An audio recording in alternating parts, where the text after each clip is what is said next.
नमस्कार, चार बड़ी खबर में आपका स्वागत है। मैं हूं आपके साथ पूर्विनिमा। आज की पहली बड़ी खबर में हम बात करेंगे दिल्ली की, जहां पर नेहरू मेमोरियल का नाम बदलने पर सियासत गर्मा गई है। दूसरी खबर में बात करेंगे मध्य प्रदेश की, जहां 20 अगस्त को शिवराज सरकार का रिपोर्ट कार्ड पेश किया जाना है। तीसरी खबर छत्तीसगढ़ से है, जहां विधानसभा चुनाव की कमान सीनियर ऑब्जर्वर प्रीतम सिंह ने संभाल ली है। और चौथी और आखिरी बड़ी खबर उत्तर प्रदेश से है, जहां राजभर के बयान से घमासान मचा हुआ है। क्या है पूरा बयान, जानेंगे इसी खबर में। तो चलिए शुरू करते हैं चार बड़ी खबर।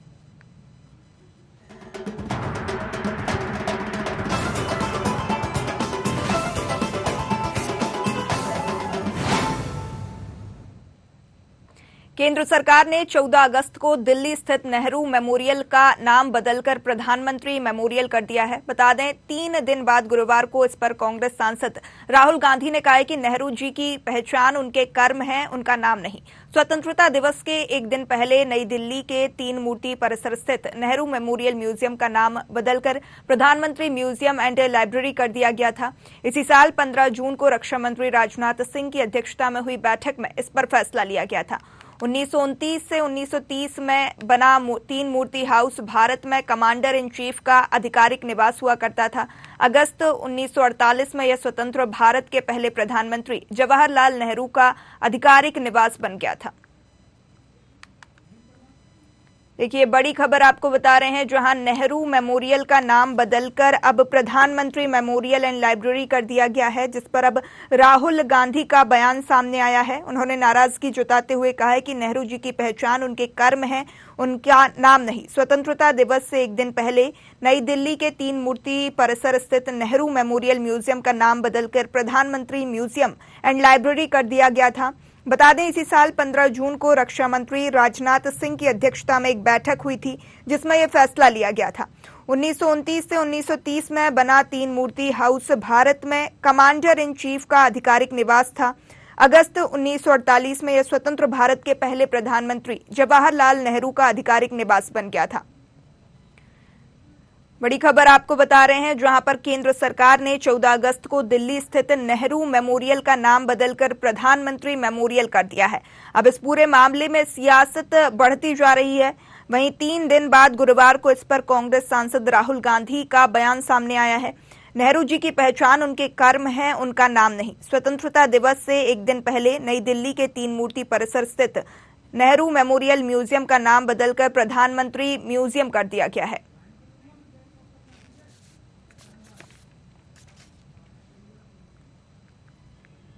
अधिक जानकारी लेंगे, हमारे साथ राजनीतिक विश्लेषक डॉक्टर आलोक सोती लाइव जुड़ चुके हैं। आलोक जी, बहुत स्वागत है आपका न्यूज आर पर। आलोक जी, यहाँ पर नेहरू मेमोरियल का नाम बदलकर प्रधानमंत्री मेमोरियल कर दिया गया है। इस पर राहुल गांधी का बयान भी सामने आया है, कैसे देखते हैं आप? यह राहुल गांधी बिल्कुल ठीक कह रहे थे, क्योंकि नेहरू जी एक बहुत बड़ी शख्सियत थे और है भारत की, और जिन्होंने आधुनिक भारत के निर्माण में बड़ा योगदान दिया। और बिल्कुल ठीक कहा कि नेहरू जी की शख्सियत केवल एक इमारत से जोड़ के नहीं देखी जाती, उनके जो काम है, जो कर्म है, वो जो है उनको शख्सियत का पहचान करते हैं। हम आपको थोड़ी सी और जानकारी दे दें कि ये जो था बेसिकली जब प्रधानमंत्री आवास के रूप में पहली दफे 1948 में बनाया गया था, ये आप कह सकते हैं अधिकृत रूप से भारत के प्रधानमंत्री का निवास था। जब आदरणीय नेहरू जी की डेथ हो गई तो इंदिरा जी ने इस आवास को नहीं खाली किया, और उस समय आप जानते थे कि जब लाल बहादुर शास्त्री प्रधानमंत्री बने तो उन्होंने अपने लिए एक दूसरे आवास की व्यवस्था कर ली थी। जबकि ये माना गया था, कहा जाता था, ये आधिकारिक रूप से जो है प्रधानमंत्री का निवास होगा, क्योंकि आप जानते हैं लोकतंत्र में कोई भी चीज व्यक्तिगत रूप से नहीं होती है। क्योंकि नेहरू जी एक बड़ी शख्सियत थे, उनको सम्मान देने के लिए कांग्रेस ने इसको जो है एक मेमोरियल के रूप में डेवलप कर लिया। लेकिन अब धीरे धीरे समय बीतता गया, आगे तमाम प्रधानमंत्री आते रहे, उनके भी अपने बड़े कंट्रीब्यूशन होते रहे देश के निर्माण में, देश की प्रगति में, देश को आगे बढ़ाने के लिए। इसलिए वर्तमान सरकार, एनडीए की सरकार ने ये निर्णय लिया है कि जितने भी प्रधानमंत्री हैं उनका जो भी कंट्रीब्यूशन है उन सबको जो है इसमें दर्शाए जाएंगे। तो ऐसे में सबका नाम एक नाम से जाना थोड़ा सा मुश्किल लग रहा था, नेहरू मेमोरियल, और जबकि सारे प्रधानमंत्रियों का लेखा जोखा और उनका जो कंट्रीब्यूशन है देश के लिए वो उसमें दिखाया गया है, बड़ी अच्छी झांकी है। तो ऐसे में नाम बदलना स्वाभाविक था, इसमें बहुत ज्यादा राजनीति की जरूरत नहीं है। नेहरू जी एक बड़ी शख्सियत है, उनको केवल उनके आवाज से उसको जोड़ना कोई बहुत अच्छी बात नहीं है। उनके जो कर्म थे, उनके जो योगदान रहे, विशेषकर 1956 में जो जिस तरीके से उन्होंने राज्यों का पुनर्गठन करने की जो कार्य किया था, उसको मैं आदर्श रूप से मानता हूँ, उसका सम्मान करता हूँ। जी आलोक जी, जैसा कि आपने बताया कि जो है नाम बदल दिया गया है, लेकिन इस पर कांग्रेस को ऐतराज क्यों है? क्योंकि ये सिर्फ बीजेपी केंद्रित प्रधानमंत्रियों का नाम तो इसमें जोड़ा नहीं जा रहा है, ये तो सबके लिए ही है, कांग्रेस हो या बीजेपी हो या फिर कोई और राजनीतिक दल का प्रधानमंत्री, अब सबका लेखा जोखा उस म्यूजियम में है, तो फिर कांग्रेस को इस पर ऐतराज क्यों हो रहा है?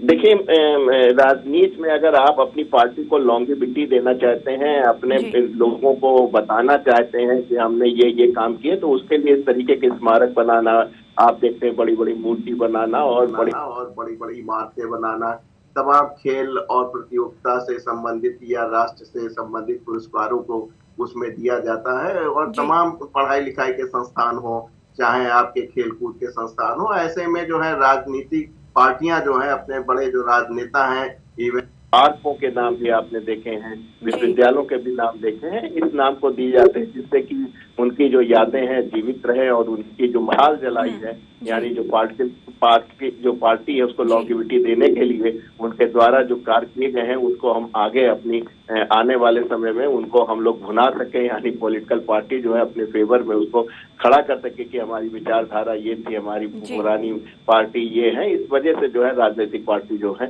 इस नाम को कैश करने के लिए अवसर रहती है। ये केवल कांग्रेस की बात नहीं, सभी पॉलिटिकल पार्टी इस तरीके का काम करती हैं, जो उनके बड़े नेता हैं उनको उनके नाम पे कुछ ना कुछ कार्य करती हैं जिससे कि उनकी लॉन्गेविटी बनी रहे और उनका अस्तित्व, पार्टी का अस्तित्व, पार्टी के काम लोगों को दिखाई देते रहे। जी आलोक जी, हालांकि राहुल गांधी के बयान के बाद अब शशि थरूर ने इस पर समर्थन दिया है और उन्होंने स्वागत किया है इस फैसले का।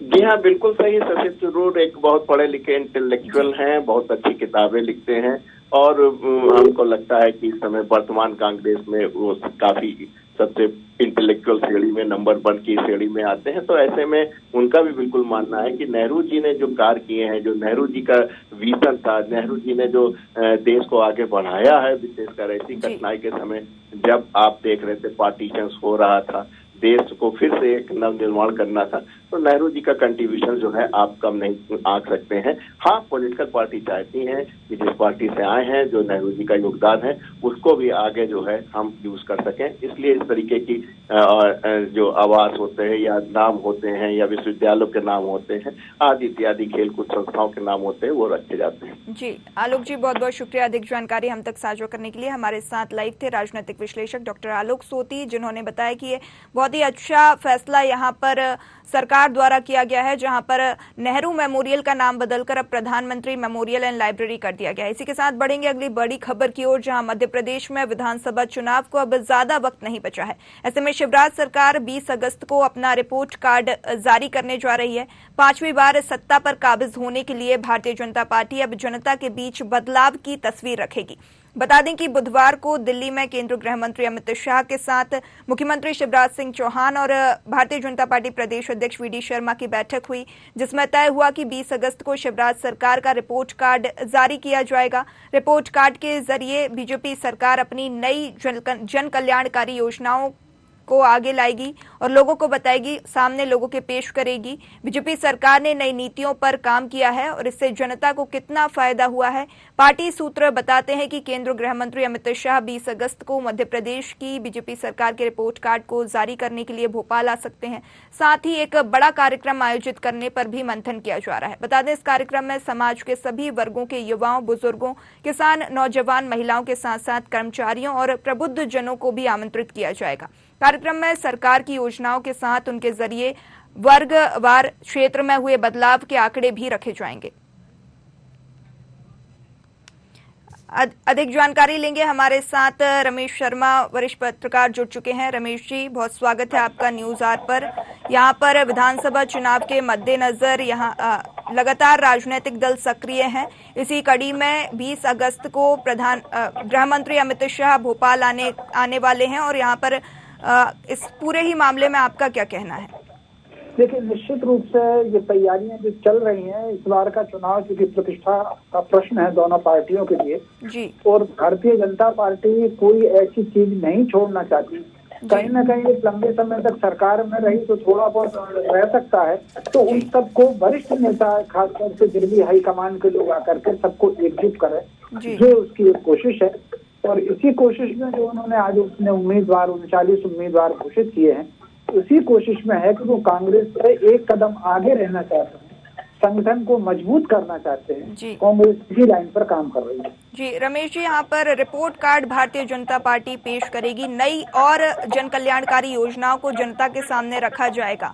विधानसभा चुनाव के मद्देनजर ये सारी चीजें की जा रही हैं। आखिर चुनाव से पहले ही क्यों सारी चीजें और अधिक समय पहले भी की जा सकती थी?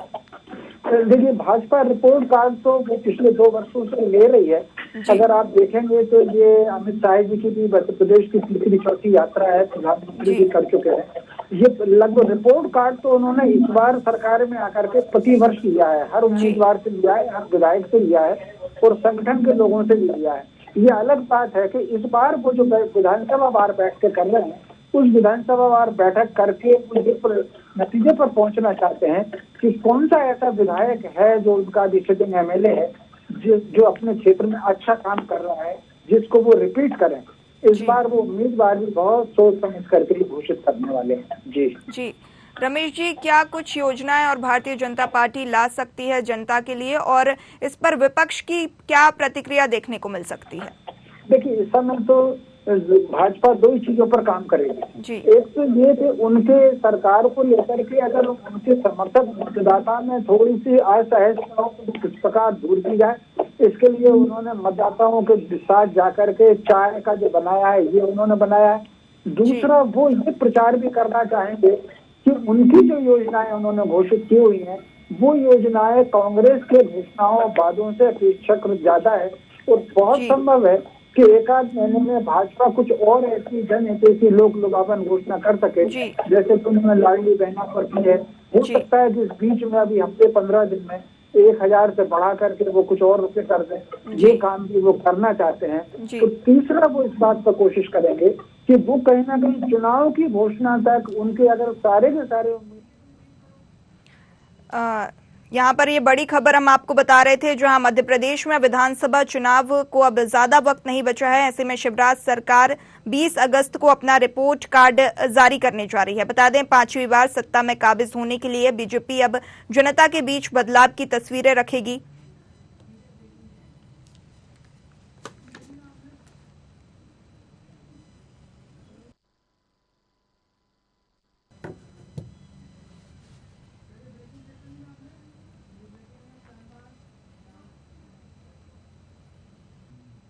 चलिए बढ़ेंगे अगली बड़ी खबर की ओर, जहां घोषी उपचुनाव के लिए नामांकन का गुरुवार को अंतिम दिन है। समाजवादी पार्टी के उम्मीदवार सुधाकर सिंह नामांकन के अंतिम दिन पर्चा दाखिल करेंगे, जबकि इससे पहले भारतीय जनता पार्टी के नेतृत्व वाले एनडीए के प्रत्याशी दारा सिंह चौहान ने नामांकन बुधवार को दाखिल किया था। इस दौरान गठबंधन दलों के तमाम बड़े नेता मौजूद रहे थे। इसके बाद एनडीए नेताओं ने प्रचार अभियान भी तेज कर दिया है। प्रचार अभियान के पहले ही दिन सुबह सपा प्रमुख ओम प्रकाश राजभर ने एक बड़ा बयान दिया है, जो कि काफी वायरल हो रहा है।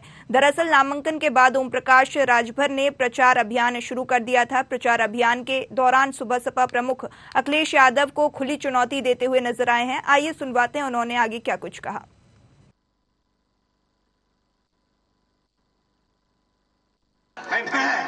उन्होंने बहुत परेशान है बेचारे, बहुत परेशान है, लेकिन ये ना जानत हुआ कि घबरा मत तू लोग, जितना धोखा हम देले हुआ हमारे नेतन के ओकर ब्याज सहित चक्रवृद्धि ब्याज सहित तो हम लौटा के हम सफाई ना पहुंचा देवी तो साल अपने माँ बाप का बेटा नहीं। घबरा मत, आवा चुनाव मैदान में भेंट हो जाइए इंडियन, आवा चुनाव में भेंट हो जाइए, जहां चाहता तहां हम तैयार रहिला।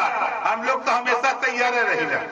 इतना घमंड रहा कि ओम प्रकाश राजभर के खत्म कर दे। अरे हमें का खत्म कर दे भाई, अब तू खत्म हो हुआ कि समझना 20 साल लगातार 27 से विपक्ष में बैठा का जुगाड़ खाली बनावा, जीते का बात छोड़ दी था।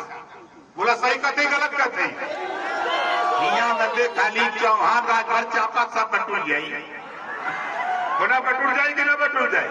अरे कई बूथ तक खाता न खुली वो टोवे न पाई है कई कबूतर तो हम देख ले भाई कि खाता न खुली। अयो सोच ले है कि ओम प्रकाश राजभर के विचारधारा सोशल मीडिया, टीवी, अखबार, मैगजीन से कितना लोग जानत हुआ जरा हाथ खबा। चलिए अधिक जानकारी लेंगे। हमारे साथ ब्यूरो हेड लखनऊ से प्रशांत राव लाइव जुड़ चुके हैं। प्रशांत, यहाँ पर राजभर का बड़ा बयान निकलकर सामने आया, हालांकि उनकी पोजीशन के हिसाब से ये बयान उनकी पोजीशन को सूट नहीं करता है, कैसे देखते हैं आप? बिल्कुल पूर्वी, जिस तरीके से उत्तर प्रदेश में उपचुनाव घोसी विधानसभा में चल रहा है और उसका नामांकन दाखिल हो चुका है। आज समाजवादी पार्टी के प्रत्याशी ने भी अपना नामांकन दाखिल किया है। इस दौरान भी धक्का मुक्की की घटनाएं सामने हुई थी। तो ऐसे में क्योंकि ओम प्रकाश राजभर एनडीए की बीजेपी गठबंधन में शामिल है, उत्तर प्रदेश में इस समय बीजेपी के साथ है, तो घोसी में उपचुनाव हो रहा है जिसको लेकर चुनाव प्रचार में पहुंचे थे और उन्होंने समाजवादी पार्टी के ऊपर बड़ा हमला बोलते हुए कई आरोप भी लगाए हैं। ओम प्रकाश राजभर अभी जिस तरीके से अपने बड़बोलेपन में ये बयान दे रहे हैं, आने वाले समय में उनको बड़ा नुकसान भी झेलना पड़ सकता है, क्योंकि जिस तरीके से घोसी विधानसभा में जो समाजवादी पार्टी में पूर्व विधायक रहे और इस्तीफा देने के बाद भारतीय जनता पार्टी में शामिल हो गए और अब दारा सिंह चौहान भारतीय जनता पार्टी के टिकट पर घोसी से चुनाव लड़ रहे हैं दोबारा। तो यह जिस तरीके से बयानबाजी ओम प्रकाश राजभर की तरफ से की जा रही है, उससे जो एक वोट बैंक था दारा सिंह के लिए जो समाजवादी पार्टी की संपत्ति में उन्हें मिला था, तो वो खिसक सकता है और इससे कहीं ना कहीं नुकसान भी हो सकता है। हालांकि ये तो आने वाले समय में मतदाता तय करेंगे कौन यहाँ से प्रत्याशी जीत कर जाएगा। लेकिन ओम प्रकाश राजभर जिस तरीके से बड़बोलेपन में हमेशा वो पहचाने जाते रहे हैं, चाहे पूर्व में वो भारतीय जनता पार्टी में रहे और बड़बोलेपन की वजह से उन्होंने गठबंधन तोड़ दिया था, पर 2022 के चुनाव में वो समाजवादी पार्टी के साथ चले गए और वहां भी उनका बड़बोलापन खत्म नहीं हुआ और अखिलेश यादव के ऊपर कई आरोप लगाए। उसके बाद उन्होंने समाजवादी पार्टी से गठबंधन तोड़ने की बात कही। हालांकि समाजवादी पार्टी ने ही ओम प्रकाश राजभर से अपना गठबंधन तोड़ दिया। फिर धीमे धीमे वो बीएसपी की तरफ कहीं डोरे डालते हुए दिखाई दिए, जहां उन्होंने बीएसपी चीफ मायावती के लिए प्रधानमंत्री बनाने की पेशकश की, कहा कि दलित महिला है और उनको राजनीतिक अनुभव है, उत्तर प्रदेश की 3-4 बार यहाँ पर मुख्यमंत्री रह चुकी। तो ऐसे डोरे डालते रहे, लेकिन मायावती को ओम प्रकाश राजभर की फितरत पहले से ही पता है और ये जानते हैं कि ओम प्रकाश राजभर राजनीति के हिसाब से, परिस्थितियों के हिसाब से अपनी बयानबाजी करते हैं और कई बार तो उनके बयान बड़बोले हो जाते हैं। इसको लेकर मायावती से भी एक प्रेस कॉन्फ्रेंस में पूछा गया था कि आपको ओम प्रकाश राजभर प्रधानमंत्री बनना देखना चाहते हैं, आप क्या कहेंगे? उन्होंने इस प्रश्न को नजरअंदाज कर दिया था। ओम प्रकाश के ऊपर बोलना उन्होंने ठीक नहीं समझा था। अब जिस तरीके से घोसी में उप विधानसभा चुनाव हो रहा है और उसमें समाजवादी पार्टी के लिए ये कहना कि हमें लोग खत्म करना चाहते हैं लेकिन ओम प्रकाश राजभर को कोई खत्म नहीं कर पाएगा, या जो जमीन ओम प्रकाश राजभर के पास है वो छीन नहीं पाएगा, समाज का वोट बैंक उनके पास कितना है, ये तो आने वाले परिणाम बताएंगे। चाहे फिर घोसी का उप विधानसभा चुनाव हो या 2024 के लोकसभा चुनाव हो, यह पता लगेगा। हालांकि जिस तरीके से ओम प्रकाश राजभर अपने राजभर समाज को साधने की कोशिश कर रहे हैं, तो वहीं समाजवादी पार्टी हो या बहुजन समाज पार्टी हो या कांग्रेस हो, उनके नेता ओम प्रकाश राजभर पर सत्ता का लालची होने का भी आरोप लगा रहे हैं, क्योंकि कई बार ये देखा गया है कि ओम प्रकाश राजभर अपने बेटे अरविंद के लिए या फिर अरुण के लिए कहीं ना कहीं राजनीतिक जमीन तैयार कर रहे हैं, जिसको लेकर उन्होंने भारतीय जनता पार्टी की एनडीए गठबंधन में शामिल हुए हैं और आने वाले जिस तरीके से उत्तर प्रदेश में मंत्रिमंडल विस्तार में उनके बेटे को जगह मिल पाए या उनको जगह मिल पाए, इस कयास को लेकर ये बड़बोले बयान देने का भी आरोप उनके ऊपर लग रहा है। जी पूर्वी। जी प्रशांत, बहुत बहुत शुक्रिया अधिक जानकारी हम तक साझा करने के लिए। हमारे साथ लाइव थे ब्यूरो हेड प्रशांत राव, जिन्होंने हमें बताया कि यहाँ पर ओपी राजभर का बड़बोलापन लगातार जारी है, जिन्होंने यहाँ पर समाजवादी पार्टी के प्रमुख अखिलेश यादव को लेकर बड़ा बयान दिया है। इसी के साथ 4 बड़ी खबर में फिलहाल इतना ही। ऐसी तमाम खबरों के लिए बने रहिए न्यूज़ आर के साथ। नमस्कार।